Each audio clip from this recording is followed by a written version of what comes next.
I'm Bill Evans. I served in the United States Army. I enlisted. I served from 66 to 74. Well, I went to the Navy first, but unfortunately their quotas were filled. So then the gentleman at the recruiting desk said, the Army's right next door and then the Marines are after them, so go right to the, went right into the Army, and he says, you're in, just do your test.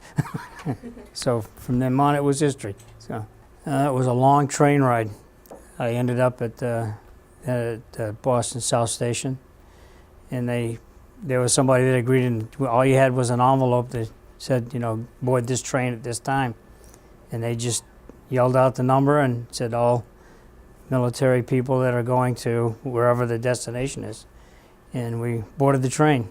I remember one DI, or actually the field first, they called him in, and his name was Sergeant Green. And he seemed to be the largest person in the world to me at the time. So, and he was, you know, a well-rounded military instructor. So, I ended up in the heavy armament in the combat engineer group for maintenance on tank retrievers, tanks, bridge launchers, and so forth. So, it started off as a wake-up call right away. If you're used to lazily getting out of bed, you didn't. You know, you were up sharply at the time that when all of a sudden you heard the bang of the sergeant yelling out, up and at him. So it was a small adjustment, you know, just it was more getting us used to a regimented type of life. So you knew what time you had to shave, you knew what time you had to take a shower, you knew what time everything was in a staged plan. I served in basic training, was in New Jersey, Fort Dix. And then from there we went to classes and schools and stuff after basic training. I ended up in Maryland, the proving grounds for heavy equipment and maintenance divisions. Spent a lot of time there, and then Virginia, and shipped around. Also Kansas, you know, and then Missouri. And then wherever they said you went, you went. I was very fortunate. I ended up teaching a lot of guys that ended up overseas, and every post that I went to indicated the fact that you could be part of that post that was going to get shipped out. But just before shipping time, I was replaced to go someplace else to do training for some of the companies that were going out. I learned a lot, you know, and I noticed that I was a little bit older than some of the guys that were in. Some of the guys coming in were all 18 years old or something. I was at 20, 21, and not that that's old, you know, at the time, but I noticed that they were just somewhat really apprehensive, you know, kind of scared what was going on. But as long as they were in school and not in a readiness type of situation, they seemed to be a lot more, me too, as being a lot more comfortable. I ended up meeting a couple of guys that lived in Massachusetts, and we ended up continuing a relationship even today. You know, where unfortunately he's moved to Kentucky, so but I try to get to see him at least once or twice a year. So, and he's actually the godfather to my youngest daughter. A lot of time it was mainly letters, because you didn't have time to stand in a phone. At that, there was phone booth, and the lines were always 50 or 60 guys standing in the phone lines. So it was primarily mail. When I was stationed in Aberdeen, I spent a lot of time in Washington, D.C. I used to go to Smithsonian and historical sites that were there. And most of the duty stations that I went to, I always took a chance to see the cities of the state that I was in. I returned home by plane.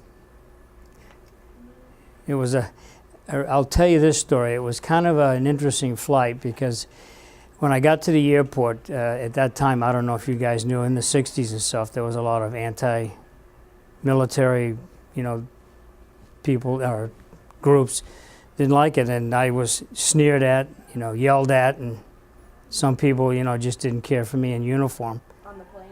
Well, on the plane it wasn't too bad. It was getting into the airport or at the ticket station, you know, and stuff like that. People say, why are you doing this, and so forth, but, you know, I just kind of let it roll off. After I got used to waking up at a normal hour, it wasn't too bad. You know, I went for job interviews and stuff like that. I kind of waited at least a month before I got back into it. So, yes, right now I'm the adjutant for the Belmont post, and it's attached with the VFW in Belmont. I was in terms of life job or to that. Well, after that, I stayed in the heavy equipment, not heavy equipment, but I ended up in the automotive industry originally with GM, and then after that with Volkswagen and Audi. I worked with them for almost 40 years.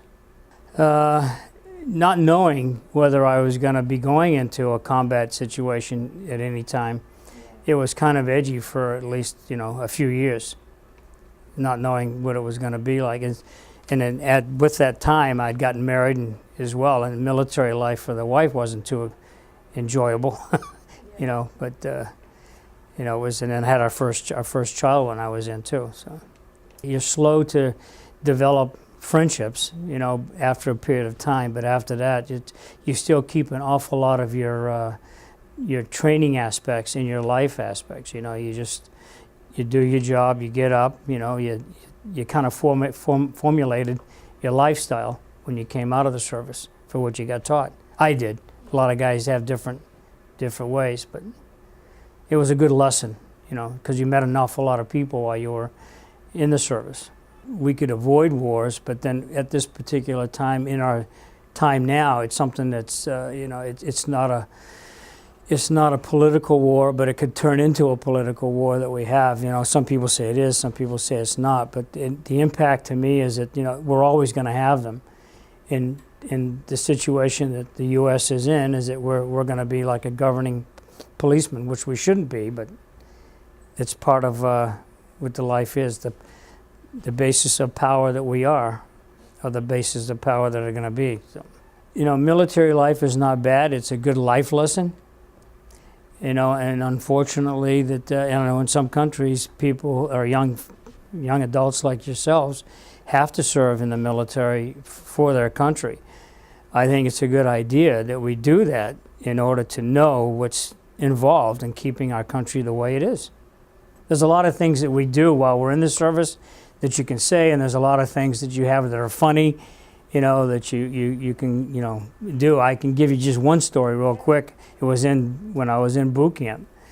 This particular drill sergeant, who to me looked like he was 10 feet tall, but he was 6'6", and he was a rather stout gentleman, kind of big, and it was snowing the day, and we had to go on a 20-mile march. And we're standing there with snow coming down, and he just says, everybody's going to be fine. We're going to go for this walk. And he called it a walk. He didn't tell it was a march, but he said, this walk. And he said, JC is going to let the sun come out. Well, in about 2 seconds, all of a sudden, the sunlight broke out, but it covered up again. And I just kind of went, oh, my God, this guy's got power. And it was just, everyone just kind of looked at each other. But it was a funny story.